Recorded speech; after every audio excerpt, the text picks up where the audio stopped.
So today we're going to talk about something called the transparency trap. And it really gets at a core belief most of us have about good government. We think, that seeing everything our leaders do makes them better, right? But what if the opposite is true? What if all those cameras are actually making politics worse? Okay, so quick thought experiment. When you picture a politician doing their job, what do you actually see? Like, what's the first image that comes to mind? For most of us, it's probably this stuff, right? We see the big, passionate speeches in some grand hall. We see those fiery, back-and-forth debates. And, of course, we see the non-stop flood of clips and sound bites all over our social media feeds. This is the version of politics we get served up, day in and day out. But here's the big question, the one that this whole explainer is really about. Is that stuff we see? Is that the real work? Or is it possible that the most important parts of the job are actually the things that never, ever get filmed? To really get this, we've got to take a step back and look at how we ended up in this age of constant visibility. Because it wasn't always like this, not even close. There's been a huge shift in how we watch our leaders. I mean, just look at this journey.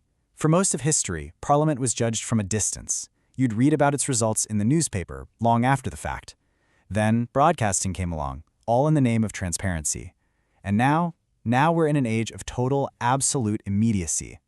Live cameras, 24/7 news cycles, viral clips, the time between an action and our judgment on it has basically shrunk to zero. Now, this whole shift toward transparency, it came from a good place, of course it did. But it brought with it this massive unintended consequence. The very act of watching has fundamentally changed the work that's being watched. And this quote just hits the nail on the head. Once everything is visible, visibility itself starts to act like feedback. Just let that sink in for a second. It's not just about doing the job anymore. It's about being seen doing the job. And that tiny little shift changes absolutely everything. So here we go. Let's put a name to it. The transparency trap. It's what happens when all this visibility creates a system that rewards the stuff that's easy to see, the performance, the drama, over the stuff that might be way more valuable but happens quietly behind the scenes. The system starts to reward the wrong things, not because anyone is a bad person, but just because of where the cameras are pointing. So, how does this trap actually work? Well, it creates this incredibly powerful feedback loop that shapes how people behave. It rewards certain kinds of actions, and without anyone saying a word, it punishes others. Let's break it down. Okay, it's a pretty simple cycle, but it's so powerful. Step 1, a politician gives a really fiery confrontational speech. Step 2, a camera catches it, and boom, a dramatic clip is all over the internet. Step 3, the media and the public go nuts, a whole story gets built around it, and suddenly that politician is famous. Which leads to step 4, the system sends a crystal clear message. This kind of behavior gets you noticed, so it gets rewarded. And of course, it gets repeated. And this, right here, brings us to the real heart of the problem. Because while that feedback loop is rewarding all the loud, visible stuff, it's completely ignoring this whole other category of essential work. The invisible work. The stuff that good government is actually built on. Just look at the contrast on this slide. It says it all. On the left, you've got the stuff that feedback loop loves. Big speeches, fiery debates, just making noise. It's all so easy to film. But look at the right side, the invisible work. Plowing through dense briefing papers, quietly building agreement with the other side, the slow grind of committee work, or even just having the wisdom to stay quiet. That's the real work of governing, and it almost never makes for a viral video. I mean, think about what this stuff really is.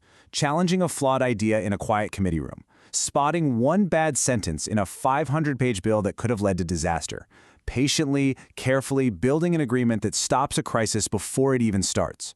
None of this is glamorous. It's not going to get you on the news tonight. But isn't this exactly what we want our representatives to be doing?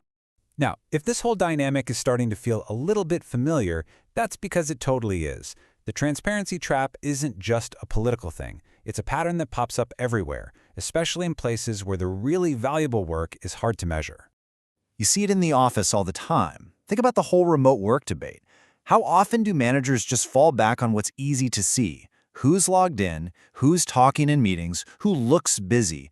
Before you know it, just being present starts to stand in for actual contribution. You see it in healthcare, too. When a system gets obsessed with hitting measurable targets, the number of appointments per day, it can accidentally push aside the real goal, making patients healthier, which is a lot harder to put a number on. And you definitely see it in education. When the focus is all about test scores and other easy-to-measure outputs, it can sometimes come at the expense of fostering real curiosity and that deeper learning that you just can't quantify. In every single case, the system clings to what it can see. So, okay, we can see the trap. That's the first step. But figuring out what to do about it, well, that is much, much harder. And it's really important to be clear about what this argument is and what it isn't.